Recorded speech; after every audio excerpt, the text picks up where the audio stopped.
Hello everybody and welcome back to the Overlap Breakdown channel. We're here today to decide whether or not Spurs could really get relegated from the Premier League. Welcome back to the channel. Today we are going to cover a little bit of a touchy one, which is Spurs potentially being relegated from the Premier League. Now, this is obviously a bigger, wider conversation that's been had over the last few weeks of the Premier League, and I think at the moment, it's getting to a point where it's almost hard to ignore what's going on. And we are going to try and do some a little bit more analytical research and really balancing it out, because I think some of the times when people go, could Spurs actually get relegated? People go, no, they're too good for it. That's not how relegation works. They'll click into life eventually. That's not how relegation works. So we are going to go into this. Thank you to everyone who's subscribed over the last few weeks to the channel. Again, if you could subscribe, if you do like the piece, if you do enjoy the pieces, then please do. It helps us out more than you know, and it lets us do more exciting things that you'll see in the next coming weeks. So definitely going to have a look at some of the data behind Spurs before we go into the tactics, because I was quite decent with Igor Tudor. I didn't think he was a really bad appointment, but I think at the moment with the injuries that are stacking up, they do look a little bit worse than they did under Thomas Frank, and I don't doubt that's because of the red cards. They've obviously played pretty tough games.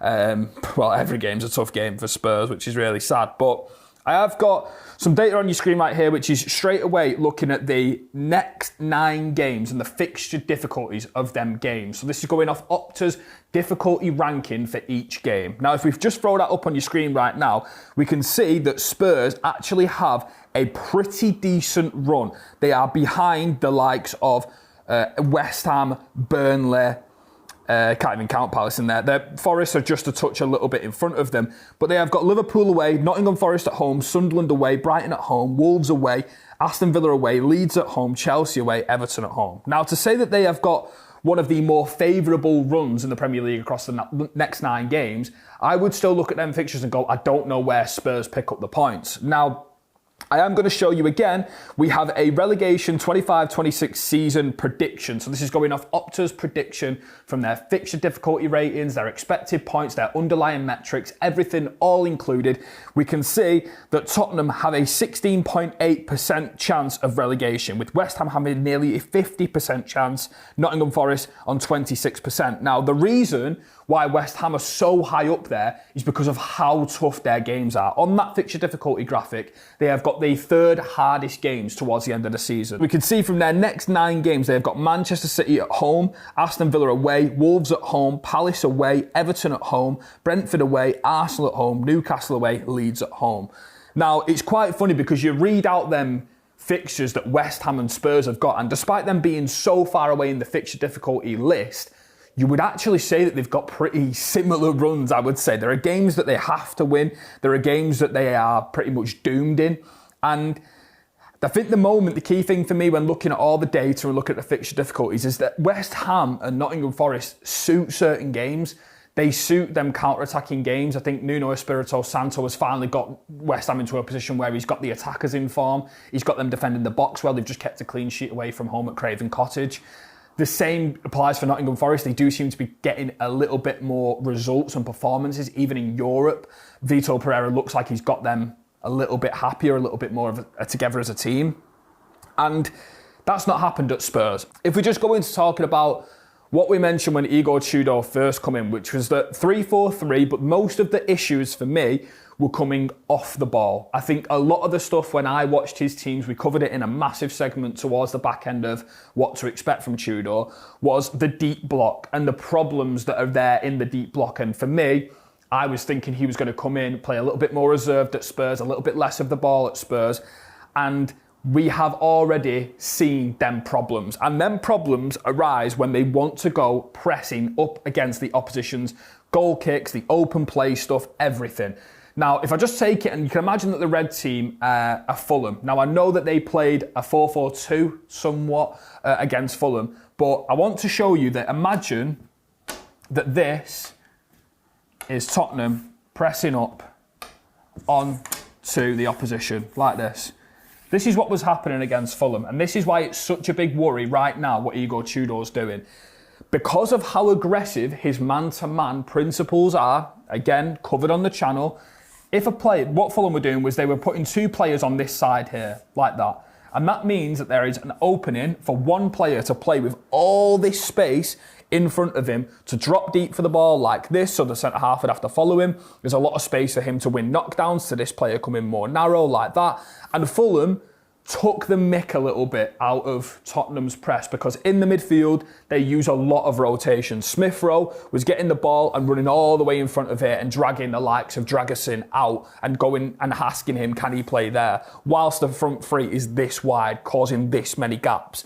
And in the Crystal Palace game, the same exact thing. I'm going to show you on your screen right now the disallowed goal for Ismail Assar, which was disallowed by about an inch, if that. And we can see on that goal, it all comes from the man-to-man principles that Igor Tudor is setting out his Spurs team to play.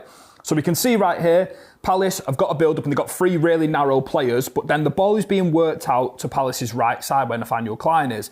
Now, when that ball is played in, we can see that Mickey van der Ven has stepped all the way up onto Evan Gassond.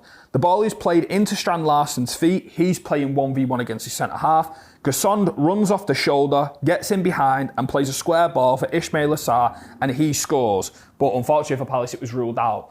Now, that is a problem. And the reason why it's becoming an even bigger problem at Spurs and the reason why, in my opinion, Igor Tudor has to stop this, and we said this very, very early on when he got announced at Spurs, is that this is happening in all phases of the game. This is happening when the opposition have got a goal kick on the edge of their box. It's happening when the opposition have got open play possession here and Spurs have got a third of their pitch to cover and retreat into if they play over. It's also happening in the games against Arsenal where they sit deep in a 5 like this. And I've got another example to show you on your screen as to why I picked up on this in his first game against Arsenal. So right away, on your screen right now, we can see 6 minutes in. This is the Gyökeres chance where he cuts in on his right foot and narrowly misses the post. But these are the best examples I can find. But if you go and watch the goals that Spurs are conceding, you will see a lot of 60-metre dashes of the centre-halves following everyone across the pitch. And it creates these massive holes. So you can see Arsenal on the balls at 6 minutes 30. They play it round the back and then the front 3 of Spurs' press looks to jump. Now the pocket player that we can see here is showing up on the left narrow pocket. What happens is Paulinho goes to close him down. Closing him down leaves Victor Gyökeres to spin into his favoured channel on the left-hand side. He gets it there and he squares up Dragusin, who's in a wide space, unorthodox space, doesn't really know how to defend them wide channels. He's only really there to head and kick the ball away. He's a middle centre-half, not the profile you'd want to be nimble. He gets taken on by Gyökeres and Gyökeres narrowly misses the post. Now, this is a real big issue because Igor Tudor, in my opinion, had to get into a position with Tottenham where he had to make them hard to beat. And he had to make them grind results out and play on the counter and play really tough to beat football, which is ironic because that is a little bit what Frank was trying to do. This segment is brought to you by Microsoft Copilot as part of a partnership with the Premier League. Okay, now entering our Microsoft Copilot segment for the video, we are now going to look through the Premier League archives of data in terms of finding out how bad it's actually got for Spurs so far this season. And when we ask it, has anyone ever been relegated with 29 points after 29 games, we can see that there are 3 references for this. The recorded cases are Leeds United in 22-23, who had 29 points after 29 games, finished the season on 31 points, finished second from bottom. Norwich in 13-14, 29 points after 29 games, finished the season on 33 points, finished third from bottom. And the last one, 2008-09, Newcastle United finished on 29 points after 29 games again, finished the season on 34 points, finished the bottom of the Premier League. Now, it is really worrying what's going on at Tottenham Hotspur, and I am going to talk a little bit about why it's got so bad and the data that has got so bad for Spurs. They are winless in 11 consecutive Premier League games, which is almost unfathomable for a club the size of Tottenham Hotspur. They're the only Premier League team not to have registered a win in 2026 so far, and I think looking around them, who they're down there with Nottingham Forest, West Ham, the likes of them teams, it does look like they're putting in performances at the moment that are good enough to win points. Obviously, Forest massive draw against Manchester City away. West Ham massive win at Fulham. But even Nottingham Forest's performance against Liverpool at home, when they didn't even win the game, but they looked like a good team, looked like a good unit, looked like they could win points. West Ham, great performance against Manchester United at home, got a point out of that game, but looked defensively brilliant. And they looked like teams that were playing as teams to prevent relegation. Now, I'm actually going to go back to Copilot and ask it, how many points did Spurs have after 29 games at this point last season? Now, they had 34 points, which is obviously 5 more points than they've got at the moment. Now, Spurs never got close to relegation last season, despite their league table positioning. But I think at the moment, this is a very, very worrying sign for Spurs on the data, because I'm looking at every game and I don't see where their wins are going to come from. If I just show you the board real quickly, Tudor, when he's got all of his centre-halves and whatnot available, he does like to favour this 3-4-3. Now, against Crystal Palace manipulated this shape left, right and centre. They had a flat line of 5, and when they play these 3 narrow players in the pocket like so, the jumps from the wide centre-halves, if you've got Gassond and Sarr dropping down the side, you often find that these centre-halves like to follow them completely up the pitch. Now, this creates massive gaps, and for Van de Ven's red card, for the Sarr disallowed goal against Palace, these are problems that are already emerging in Igor Tudor's man-to-man, just chaotic football. And I think they've gone from Thomas Frank to a manager now who has decent ideas, but they're not ideas you would associate with a club that are just trying to win points. This is a very, very risky method. And a lot of the conversations around Tudor is that he's being a very disciplinarian coach. He's running them hard. He's not really doing what you'd say a caretaker is supposed to do, which is put smiles on faces and get them going again. And now they come into a position where they've got Atletico Madrid in the Champions League, and Spurs fans are almost looking at that going, they could actually win that tie and then put themselves in the quarterfinals of the Champions League, and they would still be in the relegation zone, or near the relegation zone, a couple points above the drop. So it's very, very, very, very worrying for Tottenham Hotspur, especially when you look at some of the historic data and some of the references. And we are going to go on to show you even more data. But at the moment, it looks like Spurs may have actually got worse after sacking Thomas Frank. 30 seasons of data, all at your fingertips. For every moment that makes you a fan, from club history to your favourite players, go to the Premier League Companion, powered by Copilot in the Premier League app. I'm not saying that sacking Frank was wrong, because I do think that it got to a point where it was almost, he had to go, and I think the players had given up and stuff like that. But I have got a graphic on your screen now. I want to just say straight away, there's only 3 games been played under Igor Tudor, but we can already see some emerging patterns in the data. So I've got every single stat provided by Opta to show you the difference in goals, expected goals, goals conceded, expected goals, everything. And the red side of the column is Igor Tudor's, and every single one of them stats are down per game under him. Again, 3 games only, red card in the 30-ish minute. So I can understand why a lot of this is there. However, the possession is down by 8%. The touches in the opposition's box is down by 5. Spurs already didn't get there enough under Thomas Frank. The goals conceded has gone up from 1.42 to 3 per game. Expected goals against, 1.45. It's now gone up to 2.04. Their open play chance creation has gone down, has plummeted. Their XG per shot is the only thing that's up really on this graphic. Shots faced is down. Shots faced is up, sorry. There is a lot of problems at the moment with Igor Tudor's Spurs and what's happening. And just to put it into context, here are some of the records that Spurs are currently on track to be breaking, that have already been broke, that they're setting, just to really put into context how poor it's actually got. Tottenham have failed to win 11 successive league games for the first time since 1975. Tottenham have lost 5 consecutive Premier League matches for the first time since 2004 in November, and that run was a run of 6. Who do they go against next time? Liverpool away. I don't fancy him there. Igor Tudor is just the second manager in Tottenham's history to manage the team and to lose each of his first 3 games after Martin Jol in 2004. Only in 1935 have Tottenham endured a longer winless run in league football to begin a calendar year than their 11 games in 2026. And Tottenham Hotspur have now conceded 2+ goals in 9 consecutive league matches for the first time in the club's history. They are categorically worthy of a relegation. They are playing like a relegation team. And I think a lot of the problems is Igor Tudor's coming into it and where it hurts and get them firing again. But for me, the players aren't having it. The players really aren't having it. And there's only a few players I can see when I watch Spurs who are actually trying to do stuff. It's a really bad look that obviously Mickey van der Ven's gone and got a red card for a stupid foul.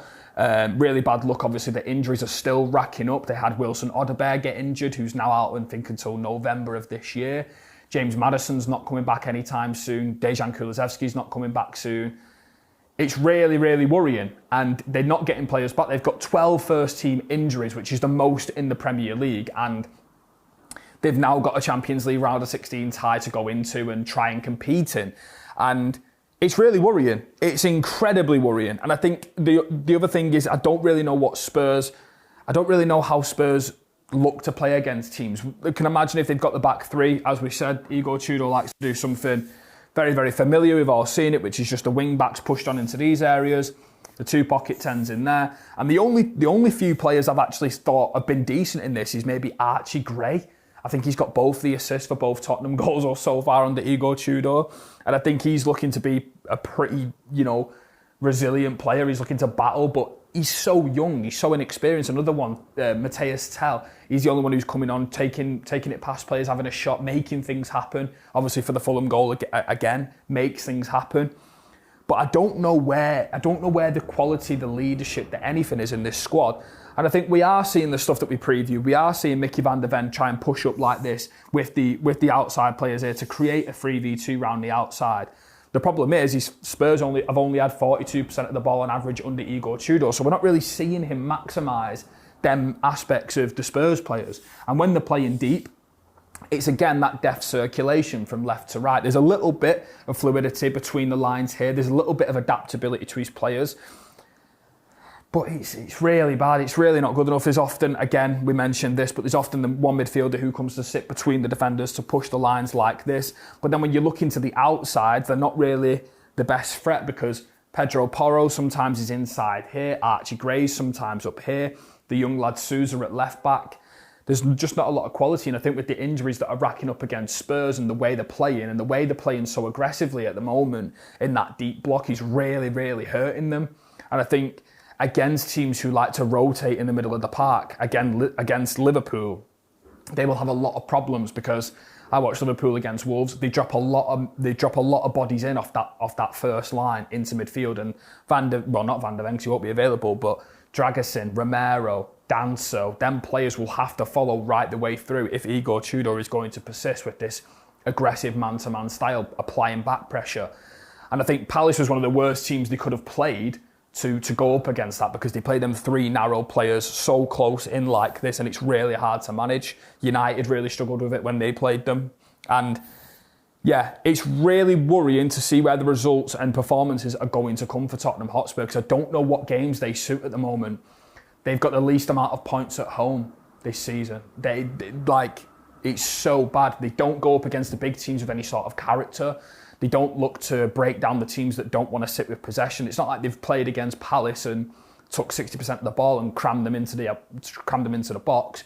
Palace took the ball against Spurs even before the red card and were pressuring them and coming out and playing against them and asking the questions of the centre-halves jumping. And it's not like they favour a basketball game because they've not really got that much in there to go from end to end and to score goals. They've not got goal scorers in the team. So I don't really know where Tottenham Hotspur turn from this, and I'm not sure how likely a relegation is. As I've just said there are very, very good signs for Spurs in terms of going off the percentages, going off how hard West Ham's games are by the Opta definition of fixture difficulty. They do look a little bit like they can cling on, but for me, West Ham look like they can go and beat teams in the harder games. They look like they've set up pretty well in some of the tougher games recently.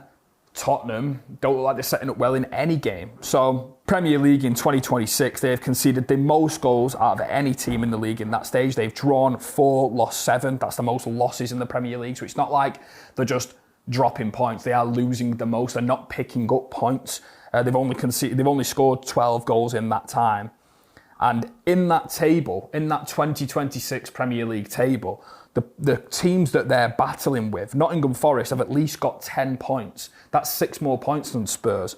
West Ham have got 14 points. That's 10 more points than Spurs. So if we're talking about the way momentum's switching on Spurs, they're not picking up points, and the teams around them that they're down there with are actually clicking into gear a little bit. And Tottenham have had the new manager. They've had the one who they thought, was responsible. They've had him stripped out of the club. They've thrown someone else in, and the performances and the results are not coming. Whereas West Ham and Forest have done it a couple of weeks earlier, and they're now clicking into gear. And I just wonder whether or not Tottenham's peak and Tottenham's results could come a little bit too late in the Premier League. So yeah, let us know what you make of Spurs at the moment. Let us know how realistic you think a relegation is for them, and what the implications could be for not only Tottenham Hotspur, but for the Premier League in terms of the size of the stadium, the merchandise, the amount of events going on there. There's massive implications to everything with this Spurs situation, and yeah, I'm not sure. I really don't know where they're going to get points. I really don't know. And I've watched Nottingham Forest and West Ham over the last couple of weeks, and they look like teams who are battling down there. Yeah, but we all know how fine margins the Premier League is. One win could change everything. So let us know if you really think Tottenham Hotspur could get relegated from the Premier League. And yeah, leave a like. Don't forget to comment, subscribe to the channel, and we'll see you next week. Thank you very much.